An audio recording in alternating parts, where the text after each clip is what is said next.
Now, the Mariana Trench is the deepest and probably the most enigmatic place on Earth, whatever that means. Bizarre creatures, such as deep-sea anglerfish, frilled and goblin sharks, barrel-eyed fish, hatchet fish, live in a crescent-shaped trench in the western Pacific. Just 3 people have ever descended down the Challenger Deep in the southern end of the Mariana Trench. There, at a depth of almost 11,000 feet, vents are bubbling up carbon dioxide and liquid sulfur. Mud volcanoes erupt under the pressure 1,000 times greater than at the surface. And so, it's no place I want to go. So bye! Get back in there. Alright, since you clicked, yeah, you're about to visit places no less mysterious and creepy than the Mariana Trench. Your first stop is Mexico, the Yucatan Peninsula to be precise. See those bottomless sinkholes filled with crystal clear water? It's fresh water that overlies salt water seeping from the sea. The sinkholes are called cenotes. The Mayans believe these natural wells were the gateways to the underworld. Thousands of cenotes, created by collapsed limestone bedrock, form one of the world's longest underwater cave systems. You can easily get lost in this tangled, mysterious network. Now it's time to visit the Caribbean. There, you'll get to a depth of almost 8,000 feet to see the Van Dam vent field. The hydrothermal vents fire out streams of muddy, scalding water, with a temperature reaching 400 degrees Fahrenheit. That's almost enough to bake a pizza. These mounds are made of talc, a substance you can find in baby powder. The Van Dam vent field is an oasis for odd species. One of those is kind of a creepy shrimp without eyes.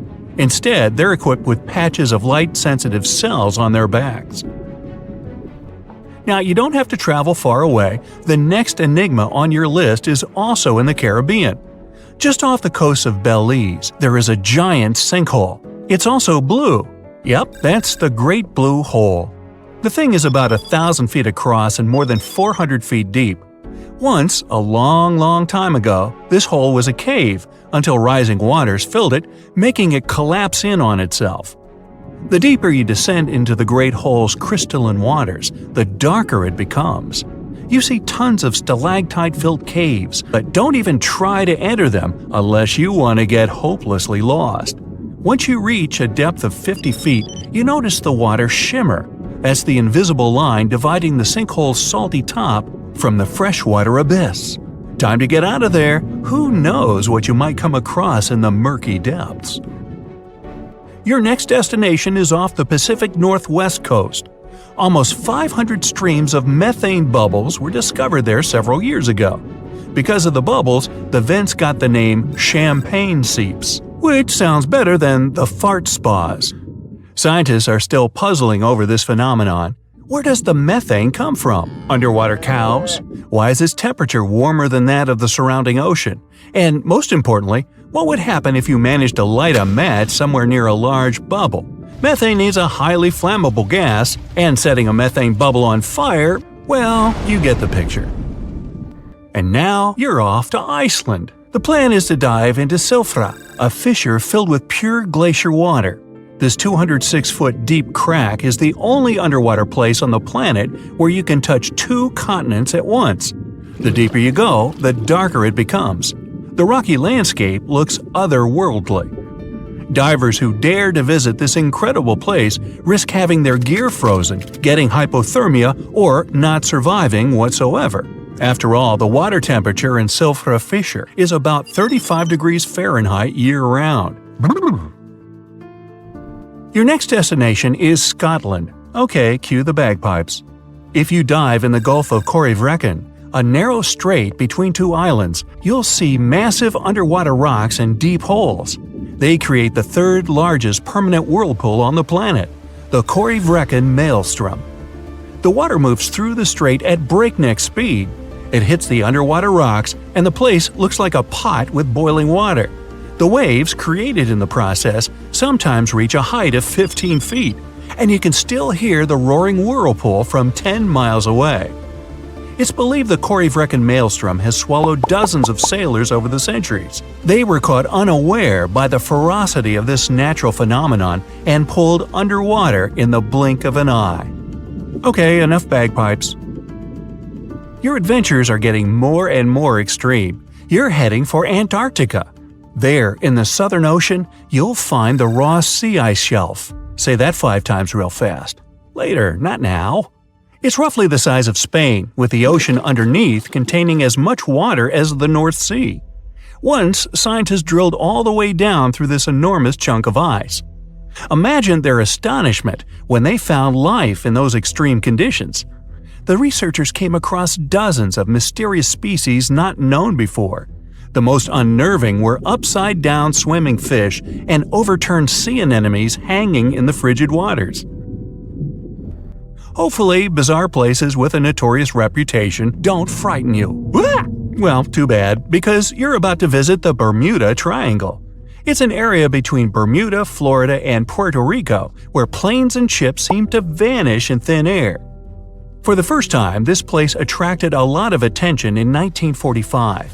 That's when 5 U.S. Navy planes disappeared during training. Before radio contact was lost, the flight leader said, "We're entering white water. Nothing seems right." After that, the planes with 14 men flying them disappeared. Even scarier, a rescue plane with 13 people on board never came back as well. Some people believe the mythical city of Atlantis lies at the bottom of the triangle. They claim its inhabitants use extraterrestrial technologies to sink ships and crash airplanes. Others blame rare and unexplored natural phenomena, for example magnetic anomalies, or massive pockets of flammable methane gas. There we go again. Then, if a bolt of lightning ignited a giant methane bubble near a ship or a plane, this could probably make it sink without a trace. Except the smell. But methane is found everywhere all over the world, and it never behaves this way. Some experts aren't sure there's a mystery to explain whatsoever. Lots of busy routes pass through this area. No wonder more ships and planes sink there than anywhere else. Now, prepare some warm clothes. You're heading for the north again. Your destination is Cape Desolation in Greenland. Nice place. In 2012, Canadian researchers were sampling the water in that area, and their equipment came back to the surface with pieces of coral attached to it. That's how a cold water coral reef was stumbled across. These unique pinkish corals can easily go without sunlight and live in strong currents 3,000 feet below the surface. Another unique spot you can't miss lies between Greenland and Siberia. The Baikal Ridge is the deepest and most remote portion of the global mid-ocean ridge system. In some places, it reaches the depth of more than 3 miles. It's only natural the darkest corners of this underwater world remain unexplored. Fascinating chemical reactions happening at the bottom of the ridge produce hot fluids rich in minerals. They spew, like freshmen at a rush party, from seafloor vents. And since these vents are isolated from the rest of the ocean, they're hot spots for bizarre creatures found nowhere else in the world. Your next stop is just off the coast of Cuba. Circular columns, paved floors, symmetrical stone structures. That's what the Cuban underwater city looks like. What happened there? Why was a large city abandoned at a depth of more than 2,000 feet? Lots of people believe those are the ruins of a long-forgotten civilization. But scientists have their doubts. They claim the lost city is nothing but a natural phenomenon that appeared about 5 million years ago. The disc and donut structures often appear around the areas of the seafloor where natural gases break free. Again with the gases. When you come to visit the Sargasso Sea in the middle of the North Atlantic Ocean, you won't find its shores. Instead, it's surrounded by powerful ocean currents. These are the same currents that turn the sea into a gigantic convention for dense brown seaweed. In the 19th century, a French ship was discovered in the Sargasso Sea. Its sails were set, but not a single crew member was on board. This mysterious disappearance made people believe the seaweed was carnivorous. The Sargasso Sea is indeed a weird place. It's always eerily calm and unnaturally warm, even though it's surrounded by the churning, freezing waters of the Atlantic Ocean. Could one of these bizarre places become a home to the largest marine predator ever, the megalodon? The giant shark's teeth, Some larger than an adult man's hand have been found pretty much all over the world. But since these creatures preferred warm, shallow waters, they lived along the coastlines of all continents except Antarctica. In other words, it'd be a waste of time to search for the giant predator in the depths of the Mariana Trench, in Greenland, or in Mexican cenotes. But then, could it choose the waters of the Caribbean to hide from the hustle and bustle of the modern world? Don't get your hopes up. There's been no proof the megalodon does exist these days. It wasn't a shy, elusive animal, and still, no one has seen this shark lurking around recently. Not even near the fart spas. How heavy is the largest living snake?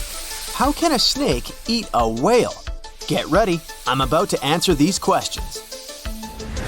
Before the last ice age, giant mammals like mammoths ruled the world.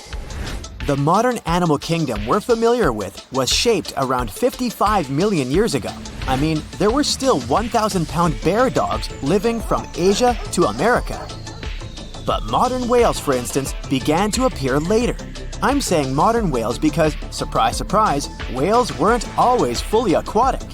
The ancestors of the ocean's biggest animals once walked on dry land. They had 4 legs and lived on the coast.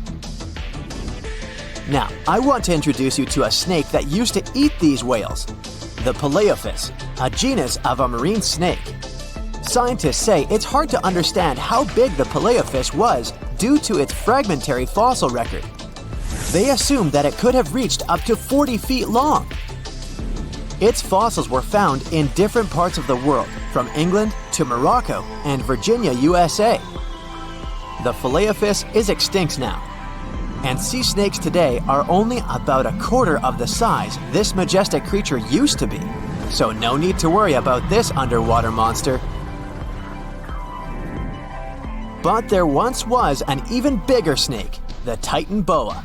It was around 50 feet long and most likely weighed over a ton. It used to live in what is now known as northeastern Colombia around 60 to 58 million years ago. Scientists say that it mostly fed on fish. Another giant animal that lived in the past was the black Gigantopithecus.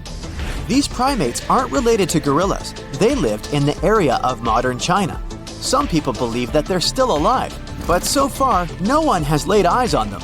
Some people even go further and say that the stories of Bigfoot or Yeti are based on these animals. This rodent became extinct about 2 million years ago. Its main habitat was South America, more specifically, Uruguay. What's astonishing about this species is that it was the largest rodent ever known. It was bigger than a bull. Scientists believe that it weighed up to 1,000 pounds. A distant relative of this rodent is still alive today. It's called the pacarana. It's a rare animal that lives in South America.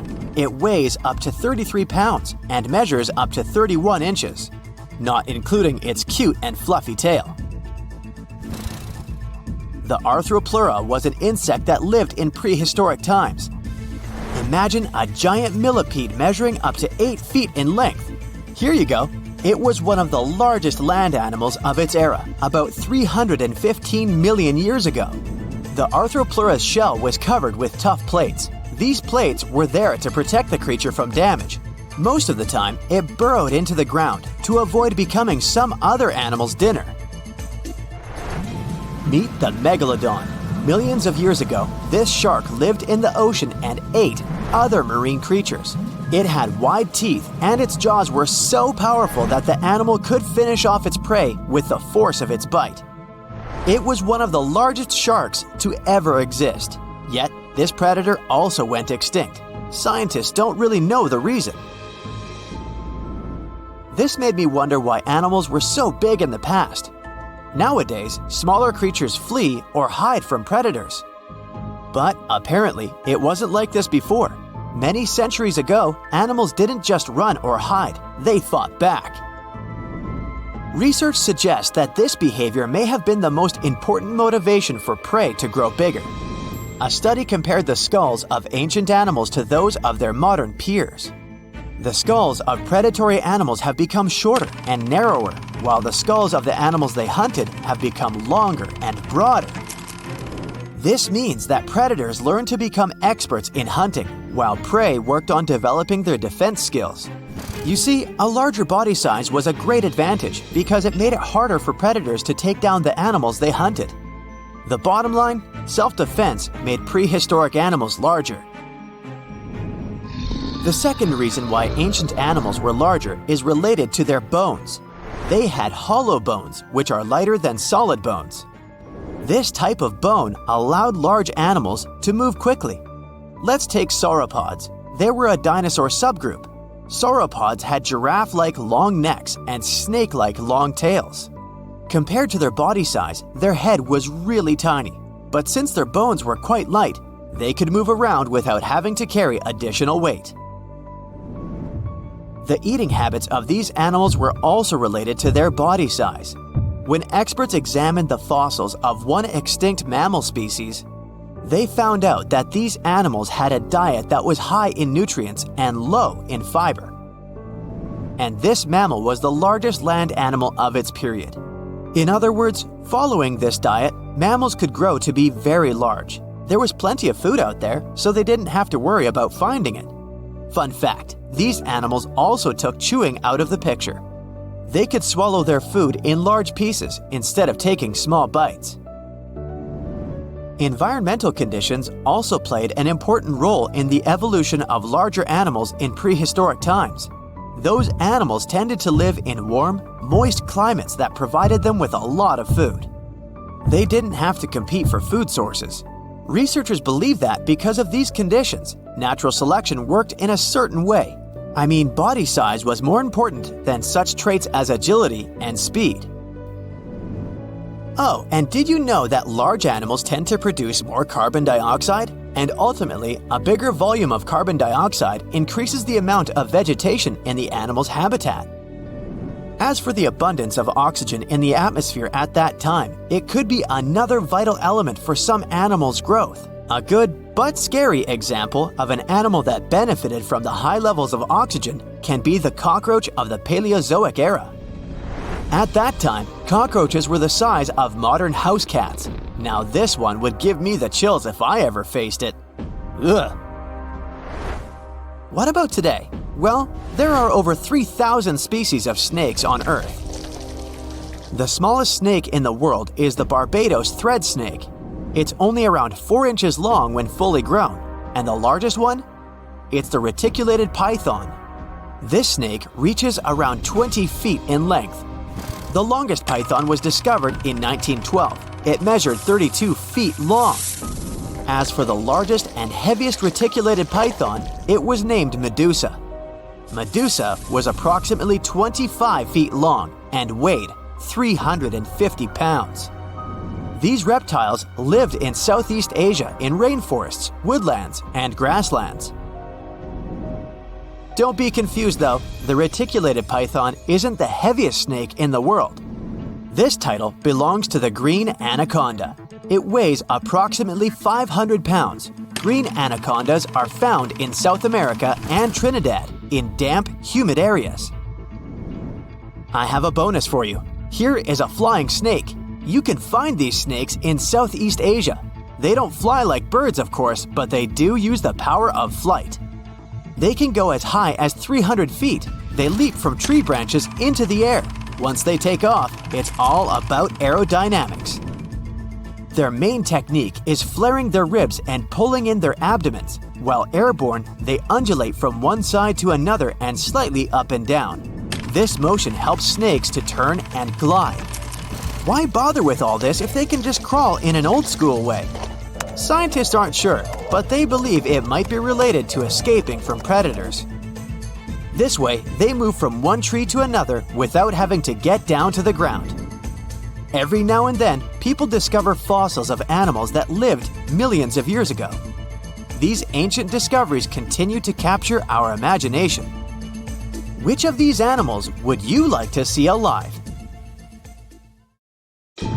There are plenty of fish in the sea. Some of them look totally like Nemo or Dory. Then there's the butterfly fish and fancy guppy, which is indeed really fancy. And then there's... What on earth is that? I would definitely not pay for a diving experience to see this guy. The anglerfish has the unofficial title of the ugliest animal in the world, but I wouldn't dare to break that news to it. There are more than 200 species of anglerfish currently swimming somewhere in the gloomy depths of the Atlantic and Antarctic Oceans, up to a mile below the surface. Some of them prefer different living conditions, the shallow tropical environments. Different kinds of anglerfish vary in shape and size, from the famous black sea devil to frogfish, monkfish, footballfish, goosefish, batfish, and sea toad.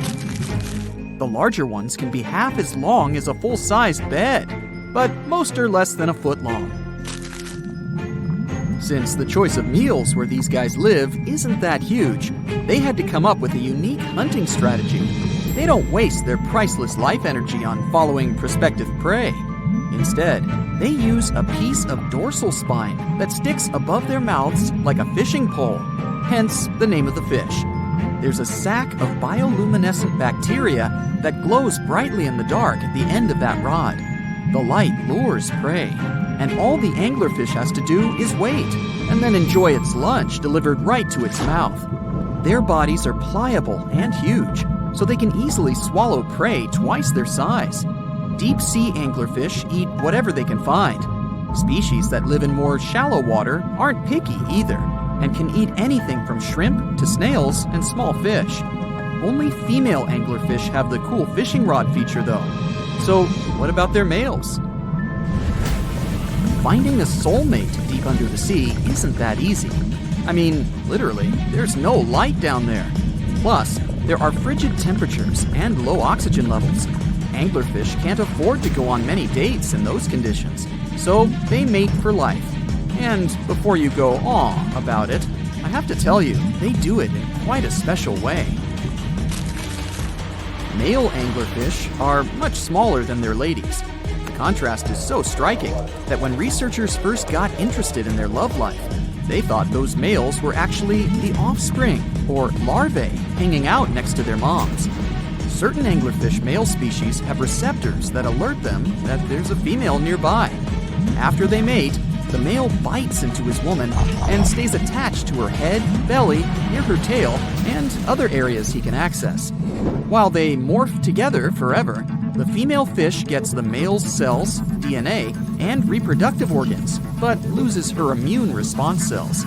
The male gets free permanent housing and nutrition. Given the current real estate prices, it sounds like a dream. But that accommodation is shared by up to 8 males, and they can't move out if they ever feel like it. You're unlikely to meet this deep-sea fish in real life, but if you meet an anglerfish in your favorite video game, remember that you can easily outswim it and make it kinder to you with tranquilizing arrows. Once you befriend it, the anglerfish can be your scout and help you discover new areas with its bioluminescent pods. Back in the real world, down in the twilight zone of the ocean, about 650 to 3,300 feet down, the anglerfish isn't the only creature you're lucky you'll probably never meet. Many of the locals look like they come straight out of science fiction or horror movies, but that's because they had to adapt to this dark, deep world. I did my best to get you prepared for the creatures you're going to meet, starting with the common fangtooth. They spend most of their lives deep down, but at night, they move toward the surface to snack. These guys are more active than most other deep-sea dwellers. They don't wait for food to come their way, but actually follow it, and then get it with their long, hungry teeth. They don't have a built-in light bulb like the anglerfish, so they've developed a great sense of smell and use as much sunlight as they can get there in the depth to get around. Sometimes, even the shadow of a passing by prospective prey is enough for them to switch to action mode. And though they don't look too charming, they're completely harmless to humans if you ever run into one of these guys. Stoplight Loosejaw sounds like a great name for an alternative band, but it's actually another deep-sea resident with sneaky hunting habits. It has special light-producing photophores under each eye. They emit green and red light like a stoplight. hence the name of the fish. Unlike other fish, these guys hardly ever leave the twilight and midnight zones. Their lower jaw is a quarter of the total body length, and the stoplight keeps it open all the time, hoping to get some lunch. It looks like a ferocious predator, but mostly prefers zooplankton, with an occasional dessert of shrimp, krill, and fish. I'm sure you didn't expect to meet a hybrid of an eel and a bird, but here it is! The slender snipe eel has a beak, much like that of a bird, with curving tips. The beak is equipped with tiny hooked teeth that the eels use to catch the antennae of delicious shrimp. And it sure is slender, stretching up to 5 feet and weighing only a few ounces. Scientists don't know all of this guy's secrets, since it's pretty tricky to study in their natural habitat. But it looks like they only produce offspring once in a lifetime, and then pass away. Glass squids like to take it easy in life and literally go with the flow. They're filled with a solution which is lighter than water, so they don't have to make any effort to move around the deep sea looking for food and partners. These creatures are transparent, so they blend into any landscape and don't even cast a shadow while moving. Talk about a great survival tactic. If danger finds it anyway, it can transform into a lumpy ball, pushing its head and tentacles into its mantle cavity. It can also release ink into the mantle and go from transparent to black. The same ink can protect it against hungry whales and seabirds. Another tactic they use to scare off predators is to activate their light-emitting organs around their eyes. I'm getting hungry. Maybe I can snack on this sea cucumber. Ouch, it's moving! So I guess it doesn't belong in a salad after all. These soft-bodied fellows live in all parts of the ocean, from shallow waters to the deep underwater world. Most of them slowly move around with their tiny feet, but some crawl around by flexing their bodies. Sea cucumbers can shed their internal organs when there's a predator approaching. Those sticky organs distract the intruder, and the happy cucumber moves on and just grows the organs back. What's that glistening in the distance? Looks like someone dropped gems in the water. That's a sea sapphire, also known as the most beautiful animal you've never seen. Some males of this type of copepod can change color from deep blue to purple, red, or gold. 1 second later, it's gone. And it's back, shimmering bright. The secret to this magic is that their bodies are transparent and reflect light differently at certain angles. It looks like it's their way of communicating between each other and attracting mates. Female sea sapphires don't have the same superpower, but their eyes are bigger compared to males, probably to spot them from a distance. Males roam wild and free, and their ladies stay in the crystal palaces of strange barrel-shaped jellies called salps. Researchers have been waiting for this find for a long time. They came in all shapes and sizes.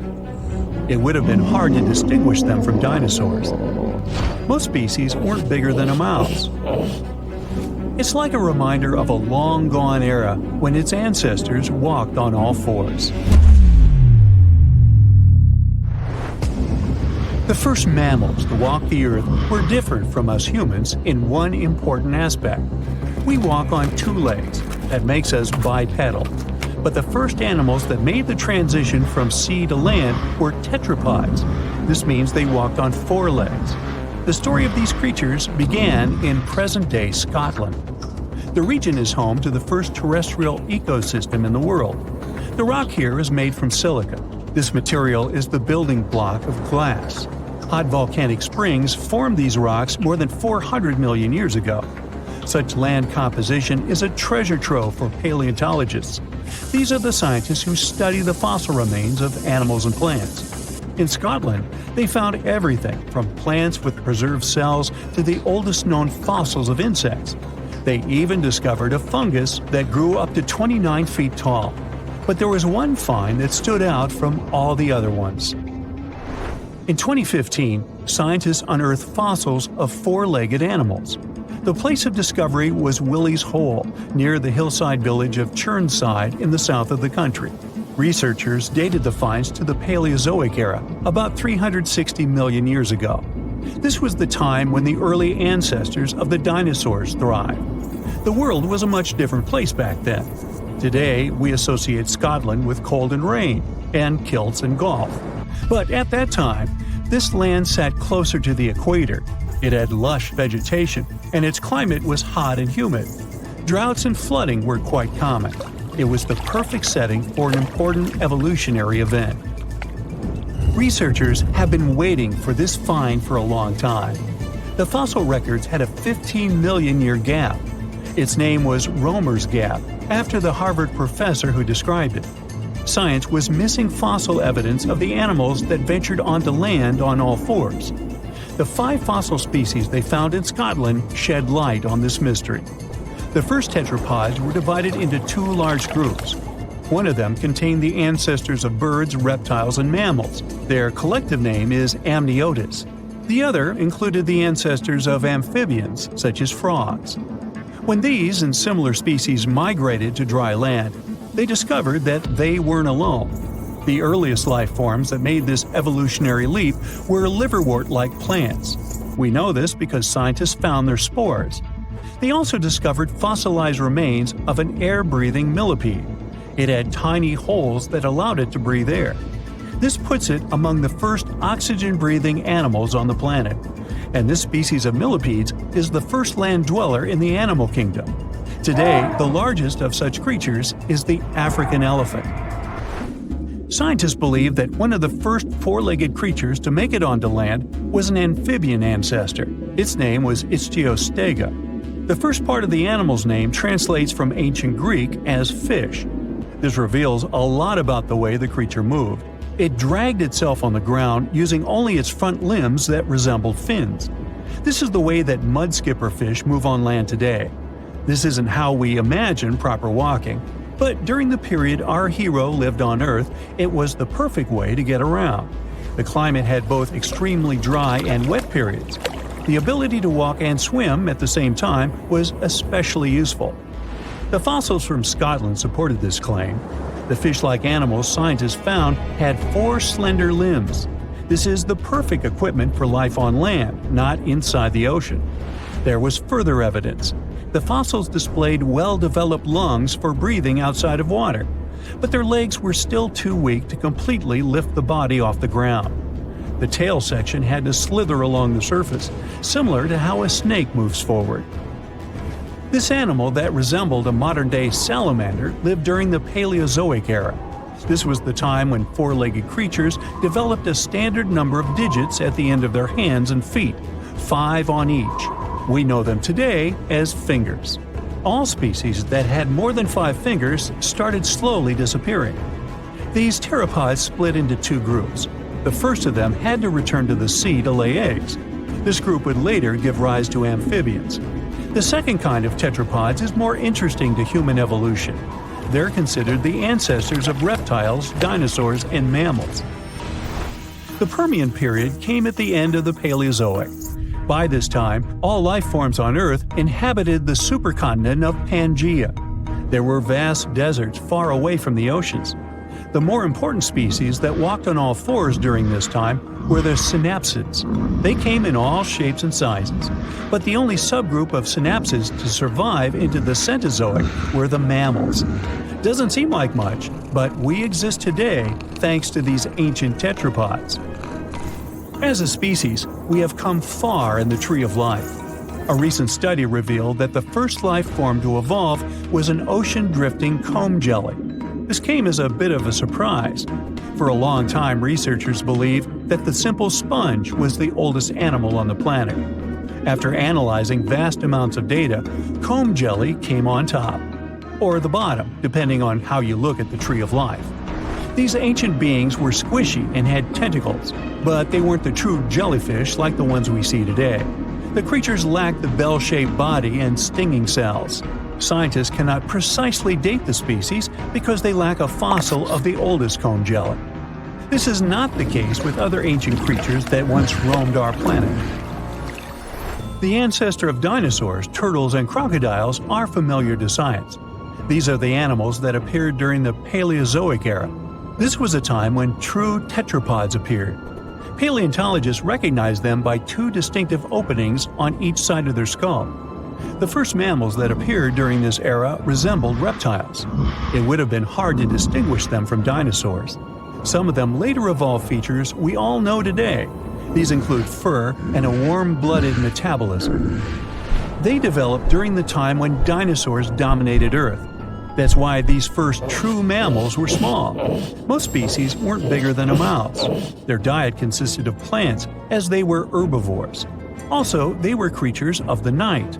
During the day, they were mostly hiding underground. Now, this wasn't such a bad strategy. Some 66 million years ago, an asteroid fell on the Yucatan Peninsula in today's Mexico, and this spelled the end for dinosaurs. 75% of all species that lived on Earth at the time disappeared. The mammals' small size helped them survive and repopulate the planet. The era in the history of our planet that followed the Mesozoic was nicknamed the Age of the Mammals. The climate became warmer, so grasslands expanded. These were the ideal conditions for tetrapods to grow in size. Some mammals decided not to take this evolutionary path. Bats remained relatively small in size and took to the skies to join birds. And there are some tetrapods that returned to the ocean. The most notable example are whales. Today, their closest living relatives are hippos. Both species are aquatic, but they developed this trait separately. The first whales were actually tetrapods. These were the most typical examples of four-legged land animals. If you saw them today, you would think they were oversized rats. That's what whales looked like some 50 million years ago. Paleontologists came to this conclusion in the 1980s by studying the skull of a now extinct animal. It lived around the edge of a large, shallow ocean.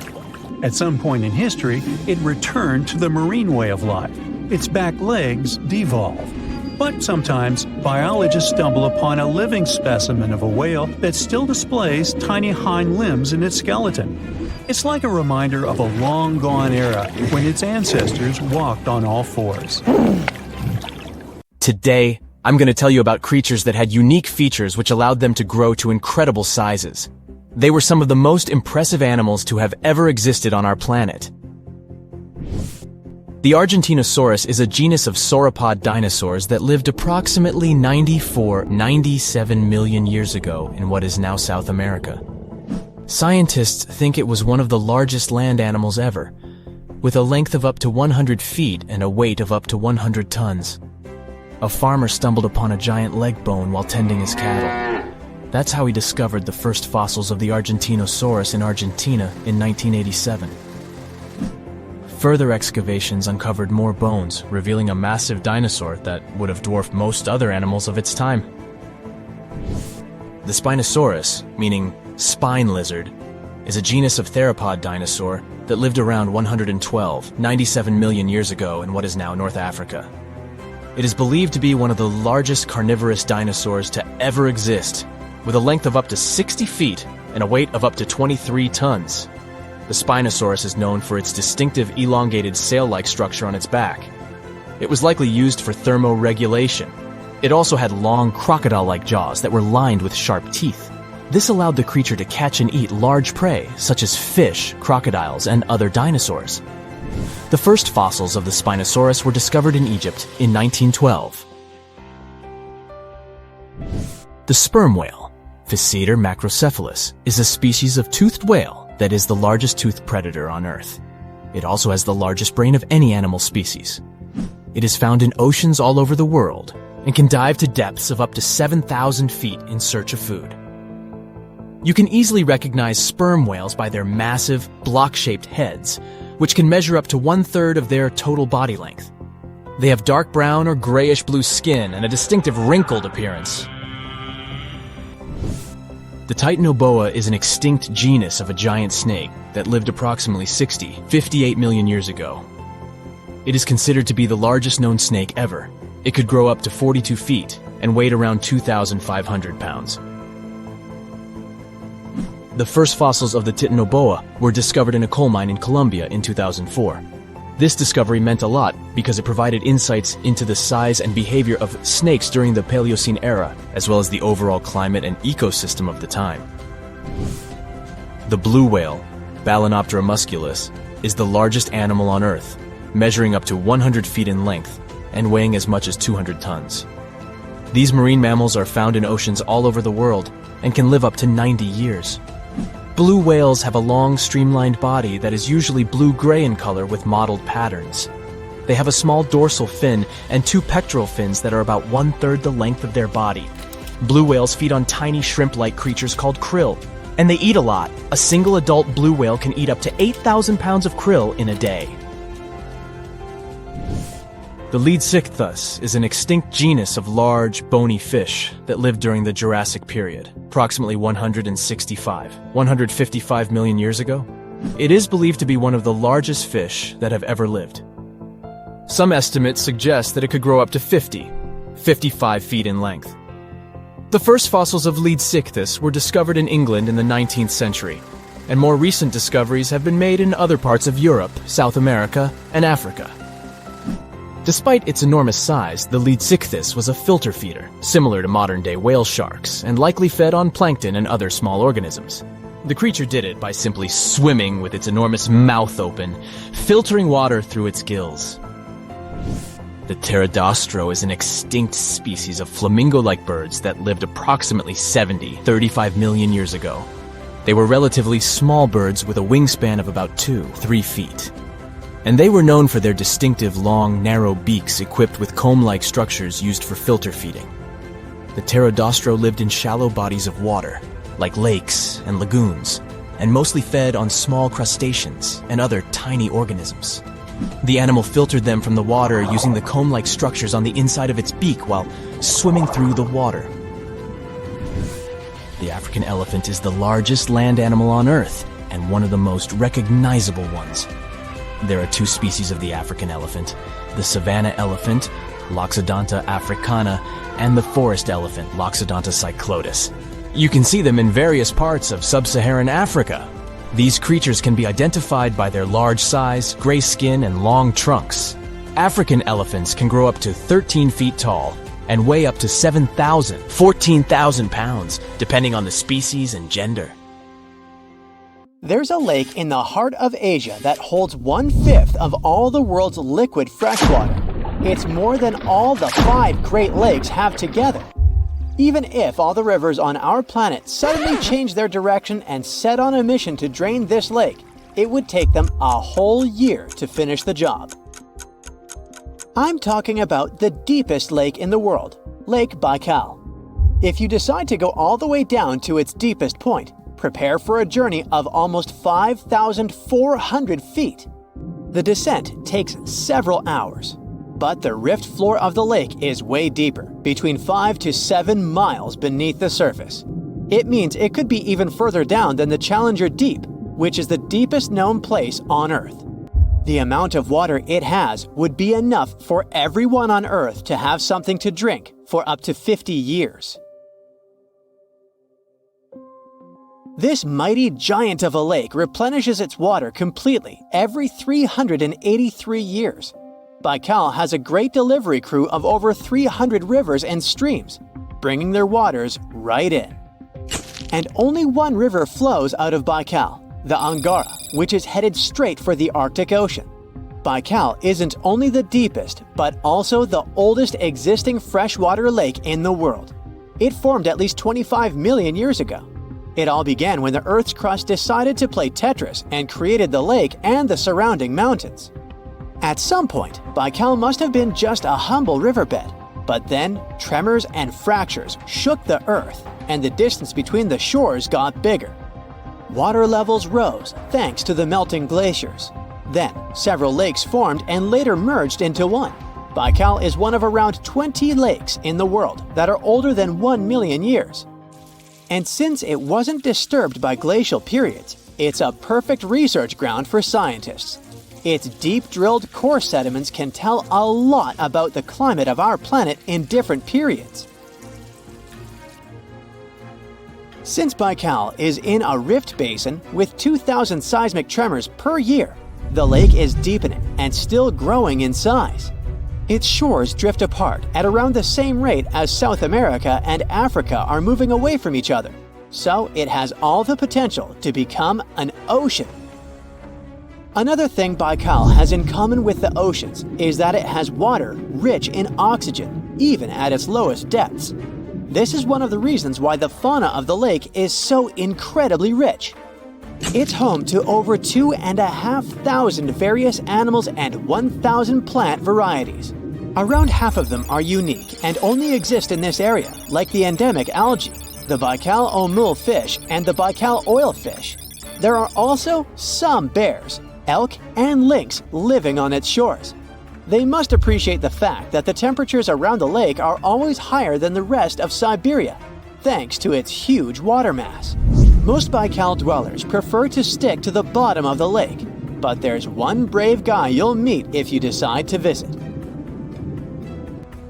Meet the Baikal seal, also known as Nerpa. It's the only true freshwater seal in the world. Nerpa's eyes are so cute it nearly landed the part of Puss in Boots in Shrek. Nerpa in Boots sounds good to me. These huge eyes are there to help them follow their favorite pelagic fish underwater. There are other seal kinds that can handle freshwater or use it to breed, but these cuties spend their entire lives in it. But wait, how did seals, which are supposed to be oceanic creatures, end up in a lake miles and miles away from the sea?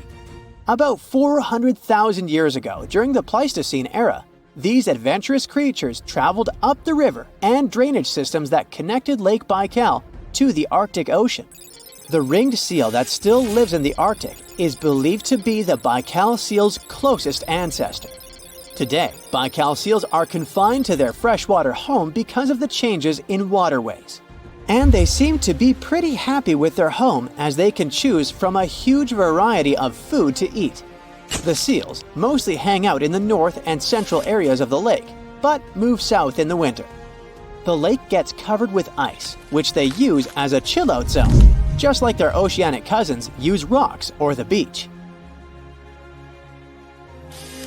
Since at least 1969, Lake Baikal has had some mysterious ice rings pop up randomly here and there. At some point, they got so big that the astronauts even spotted them from space. The rings usually appear in late April, but can be there in January or May. Scientists couldn't crack the code on how these rings form for a while. They had all sorts of theories, and the most popular involved methane gas bubbles from the lake's depths. But then, scientists noticed that some of the rings were in shallower waters, where gas emissions don't happen. So, an international team of scientists decided to solve the mystery. They traveled to Lake Baikal, drilled holes in the ice, and dropped sensors into the water. In 2016, when they started the research, they heard that 2 vans had gotten stuck in the mysterious ice rings. Once they had analyzed the data from the sensors, it turned out that the secret behind the rings was warm eddies flowing clockwise under its ice cover. The currents were less intense in the center of the eddies, so the ice above them was thicker at the edges. The waters of the lake are so clear that you can see some extremely deep parts up to over 130 feet down. This is thanks to the surrounding mountains that send off melting ice right in. Plankton that live in the lake also helps clean the floating debris. When this crystal clear water freezes, it forms an unusually thick and see-through layer of ice. The wind likes to play sculptor on Baikal and creates one-of-a-kind pieces of art here. It picks up water, which, of course, freezes into the most unusual designs. Frozen bubbles and icicles you've never seen before.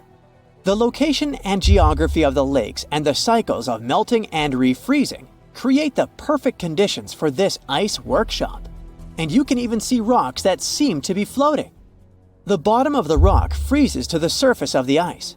Then, the strong winds wear away the surroundings, leaving a perfect pedestal for the rock. If you think the floating rocks look eerie, how about Baikal's version of the Loch Ness Monster? The local Buryat people have a legend about the water dragon master that lives in the lake. A dragon is believed to be the most powerful creature living on Earth in Asian mythology.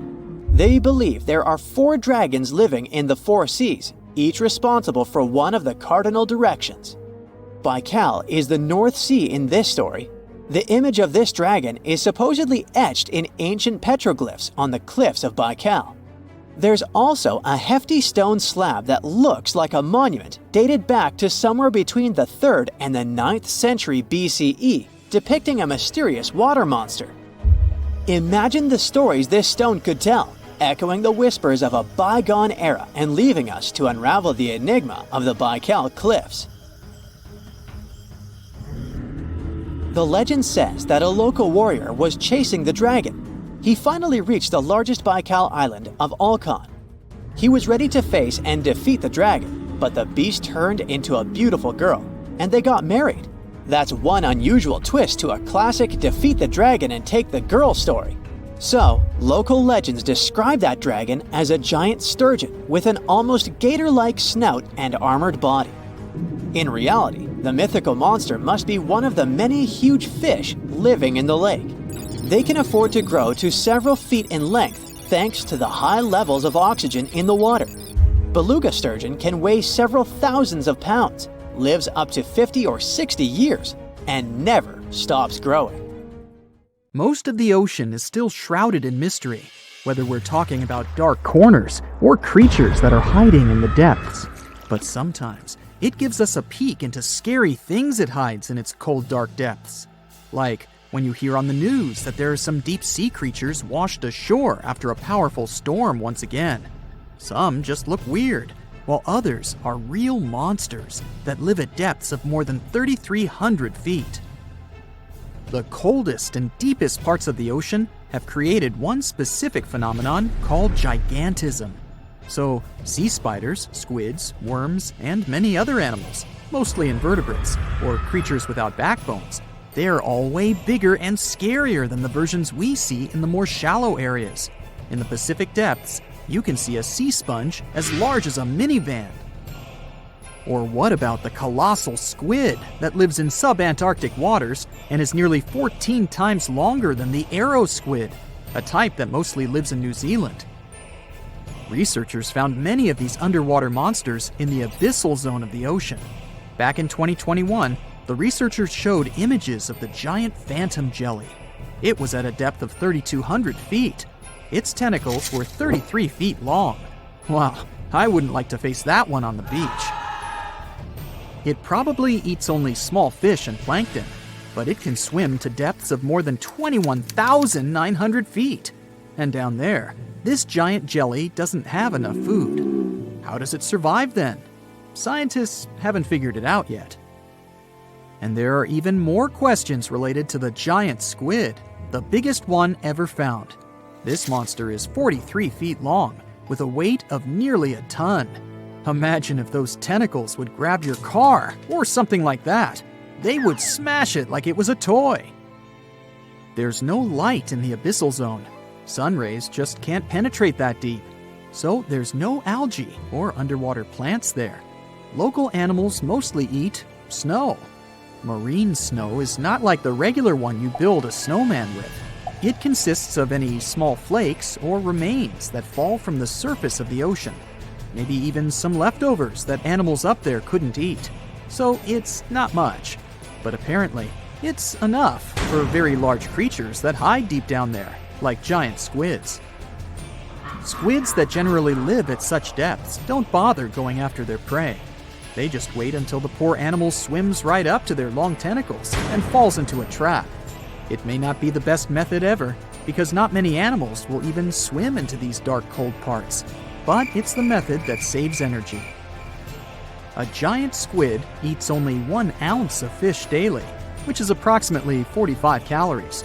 That's nearly 50 times fewer calories than an average person should eat per day. So when a squid gets 1 fish, it saves it for a couple of days. I hope giant squids won't get the idea to go to the surface and look for food when there's not enough of it in the abyssal zone. And I hope even more that giant Greenland sharks won't get that same idea. You can find them at depths of up to 7,200 feet. They're twice as slow as we usually walk. They swim at a speed of 1.12 feet per second. Their slowness is part of the energy-saving mechanism that creatures down there need to survive. But they can speed up in the form of short bursts when they need to catch prey. but they kinda changed their diet from predator to scavenger, considering their environment. There will be more leftovers falling from the surface than animals to go after. Greenland sharks grow just 0.4 inches per year, and they're mostly 20 feet long, which means they live for a very long time, sometimes up to 400 years. They also have a slow metabolism, and that's one of the main factors for their long life, too. Greenland sharks like to spend their time in cold waters. They're adapted to that, since their tissues have specific chemical compounds that prevent the forming of ice crystals all over their body. That means they have some sort of natural antifreeze. So, what makes them so big? Scientists are still not sure, but some theories try to explain it. There's this thing called Kleiber's rule that says bigger animals tend to be more efficient. Just take a small fish and compare it to a whale with a mass hundreds of times bigger. The whale has a greater metabolism. It conserves energy more efficiently and loses less of it to the surroundings through heat. Moving on, bigger animals can ingest bigger prey. They're more likely to go through tough issues in their environment or defend themselves from predators going after them. Also, the body gets bigger when temperatures are lower. The Greenland shark is a perfect example. So are giant sea spiders. Sea spiders are generally common, and you find some very small ones at 0.04 inches. But in deeper parts of the Antarctic, they become 3-foot-long giants. They grow so big because the cold water has more oxygen. That way, more of it diffuses into the animal's body, and that allows it to grow bigger. Yeah, both as a creature and a nightmare. And how about this giant tube worm? Researchers found it accidentally while they were exploring the mysteries of the Pacific Ocean floor. They stumbled upon unusual hydrothermal vents. Volcanic heat is a thing that gets them going. As water seeps down through faults or cracks in the rock, these vents change their direction. When the water gets out of the vent, it's rich in different minerals and chemicals. Most animals wouldn't survive being around this toxic soup of chemicals, but not these tube worms. They came as a true surprise, because not only are they not bothered by these toxic vents and the almost boiling temperature of the water, but they developed entire ecosystems there. They're unique because they don't need sunlight to survive. Instead, small bacteria are their main source of energy. That bacteria gets their energy directly from these toxic chemicals. So it's not photosynthesis, but a process called chemosynthesis. And these tube worms don't have mouths. These bacteria live inside them. Strange story, huh? Plus, these scary worms reach up to 8 feet. Giant isopods are no better either. They lurk at the depths of the ocean of 1,640 feet or more below, far away from the sunlight, looking like some monstrous wood lice. They spend most of their time on the seabed, hoping to find some food falling from higher levels of the ocean. Check out their small hooked claws at the ends of their legs. Isopods use them to remain more stable while moving around the ocean floor. Since there's no light, they have long antennae that help them feel their way around. These sensory antennas are about half the length of their body. Giant isopods have pretty big eyes compared to their body size, too. They can grow over 12 inches from head to tail. And these fellas are really patient. Remember how we said animals down there rarely get food? Sometimes they need to wait for years to get a proper meal. That's why their metabolism is amazingly slow. 5 years later. They can go for 5 years without eating anything. Imagine that. I get hungry just talking about this. In 2006, a biologist did research to compare the differences between the shallows and the deep sea regions. He realized the deep sea mirrors the island rule. First, isolated parts of land develop biodiversity you won't find anywhere else. Second, small-bodied life there grows much bigger when it's isolated, compared to life on large land masses. Resources are limited, but also competition and predators. And we don't know much about these deep-sea creatures. It's too expensive and too complicated to carry out such research. So we'll just wait for more raging storms to show us at least part of the monstrous world cold ocean depths hide. If you could dive right into the mysterious darkness of the ocean depths, who knows what you'd come upon? Legends that are hundreds of years old mention some giant sea monsters hiding deep down below the ocean waves, like the Kraken, the Loch Ness Monster, the Hydra, Leviathan, and so many more.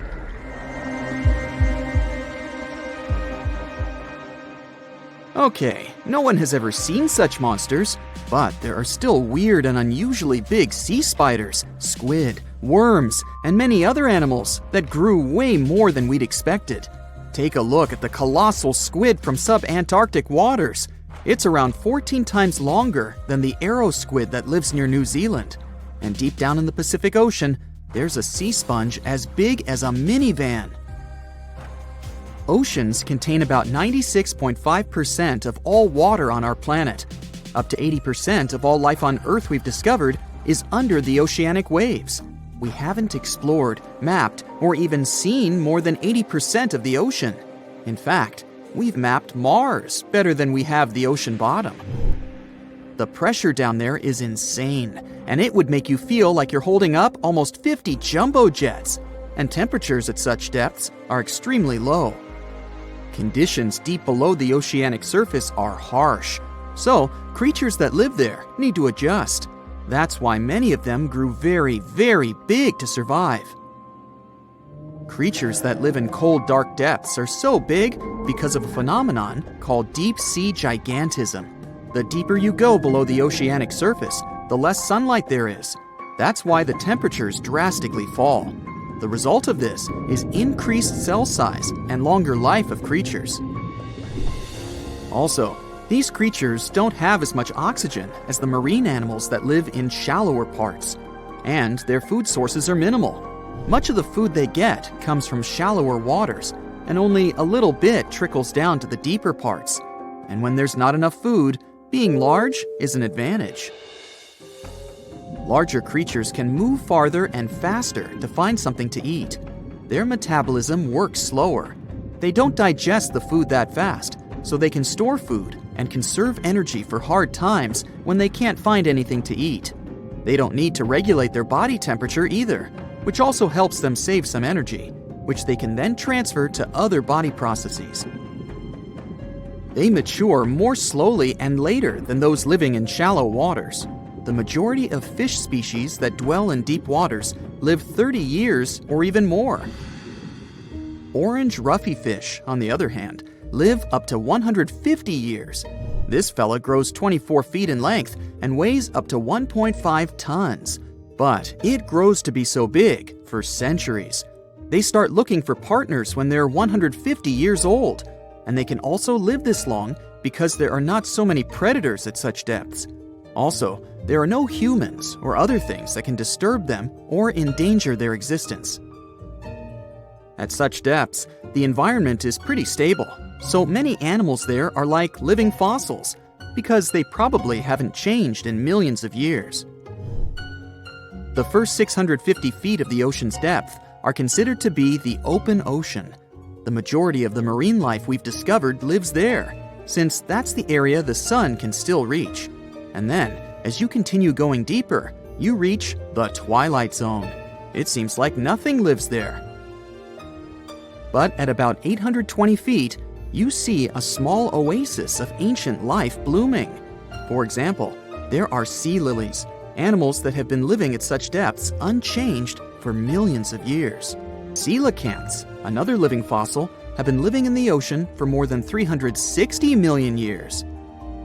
Hagfish haven't changed in a very long time either, for over 300 million years. This creature lives at depths of 5,500 feet. They evolved before the rest of the vertebrates, which is why this is the only living animal without jaws or a spine, even though it still has a skull. Deep-sea creatures can't survive in shallow waters. They've evolved to live in depths under bigger hydrostatic pressure. Humans and other organisms that have internal spaces filled with gas would end up crushed if we could go to such depths. That's why deep-sea divers always need to wear special dive suits designed for surroundings with higher pressure, even though they're not going that deep to the areas where these giants live.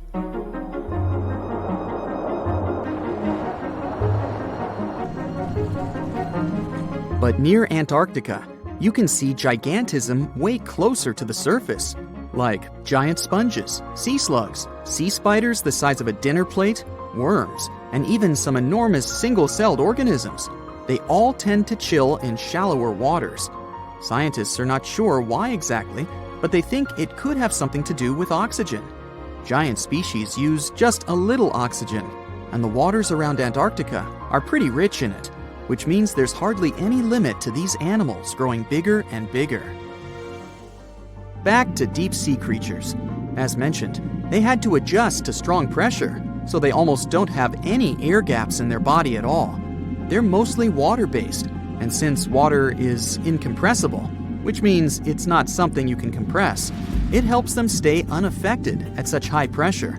But because of all that, if they were to go up towards the surface, they'd probably swell up, maybe even explode. Just look at the blobfish, the one that takes the title of the ugliest animal in the world. It looks normal deep down below the surface, where its natural habitat is. But when it gets up to the surface, where the pressure is 120 times lower, it changes its shape. The blobfish doesn't have a skeleton or muscles, so without high deep-sea pressure, it ends up being all floppy and saggy. The dark oceanic depths are not just scary to watch, but to listen to as well. In 1997, scientists were trying to find underwater volcanoes located off the South American coast. During their travels, they recorded one of the loudest noises ever registered. It was pretty weird, too. It was so loud, even sensors from more than 3,000 miles away managed to pick it up. They later called it the bloop. It took them 15 years to conclude the sound came from an ice quake. That's when seismic activity breaks frozen ground. Water at the bottom of the ocean is not always extremely cold. There are hydrothermal vents on the seafloor, and the water that comes out of them can be up to 750 degrees Fahrenheit. Powerful pressure, yep, the same one that would crush you, is something that doesn't allow the water to boil. There are hundreds of animal species that live near deep-sea hydrothermal vents. Some of them, such as tube worms, are not like anything we have seen before. These worms absorb chemicals from vent fluids. That's how they feed bacteria that live in them. And in return, those bacteria give them the carbon the tube worms need to survive. 2/3 of all of the coral species scientists discovered live in dark, deep, and extremely cold parts of the ocean. Some even live in parts that are 3 miles deep. They can survive at low temperatures, such as 28 degrees Fahrenheit. Some of these cold water corals are more than 8,000 years old. They form amazing structures that can rise up to 115 feet tall. The deep is not just a mysterious world of unusual creatures. The landscape under the oceanic surface is magnificent too. The canyons hiding there make even the Grand Canyon seem small. For instance, check out the one located in the Bering Sea, the Jemchug Canyon. Its vertical relief is more than 8,500 feet deep. That's huge. The largest ocean waves are not the ones you can see from the shoreline. They occur under the surface, and they're called internal waves. They take place between two water masses that have different densities. They travel at speeds of thousands of miles per hour and can be 650 feet tall. Texas is home to some of the oddest, creepiest, and most unusual animals you've ever heard of. It might come as a surprise, but this state is full of creatures you'll hardly see in other places. So, let's have a look at the most amazing ones. This truly beautiful bright blue creature is called the blue sea dragon. Despite such an imposing name, the critter is actually tiny, usually no bigger than a grape. You may find it on the beach or floating beside you in the water. Now, you need to remember one thing. However pretty this little slug may look, never ever touch it. One tourist spotted a few of these pretty dragons on the shore of Mustang Island. He scooped one of the creatures up. He wanted to film it. Luckily, he put it back into the water before it could sting him. Otherwise, it would have ended badly since the blue sea dragon is venomous. Despite their tiny size, their sting can pack a punch, all because of their diet. Their favorite dish is the Portuguese man-o-war, a jellyfish that has enough venom to paralyze small fish and crustaceans. The blue dragons first use mucus to neutralize the jellyfish's infamous stinging cells. And then they steal these cells from the man-o-war's tentacles and store and concentrate them within their own tissues. Then they release these stinging cells on contact, which makes their own sting more powerful, even worse than that of the man-o-war itself. These awesome creatures are also extremely sneaky. Even though their appearance is bright, to say the least, they're well-known masters of disguise. You see that vibrant blue coloring is actually on their bellies, and when they float on their backs, they simply blend with the water. As for their backs, they're gray to camouflage these animals on the seafloor. Now, how about a funny fact? A group of tiny dragons floating together is called a blue fleet. And another fact, blue dragons normally lay a string of around 16 eggs, and it takes them 3 days or so to hatch into larvae. Blue sea dragons rarely make it to the shore. They're soft-bodied, so when the animals finally get through the surf zone and are deposited on the shore, they're already broken apart. And still, watch out!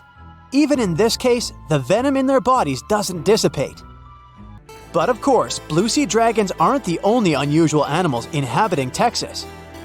Have a look at this nightmarish creature, poisonous, slimy, and kinda immortal. Meet the hammerhead worm. The worst thing? It might be lurking in your garden while you're watching this video. You can easily recognize this worm by its creepy spade-shaped head. It doesn't look like any other invertebrate you've ever seen. Or any other creature, that is. At first, it was only found in East Texas. But later, researchers spotted these spine-chilling creatures in North, Central, and South Texas. Basically everywhere but the arid areas of West Texas.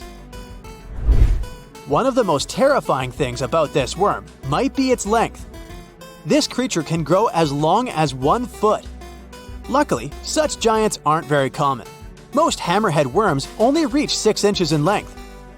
You can come across 2 species of these worms in Texas, and both of them will have a dark stripe down the middle. The larger of these 2 species munches on earthworms, which is actually a big problem. You might know that earthworms play an important role in keeping the soil rich in minerals and overall healthy.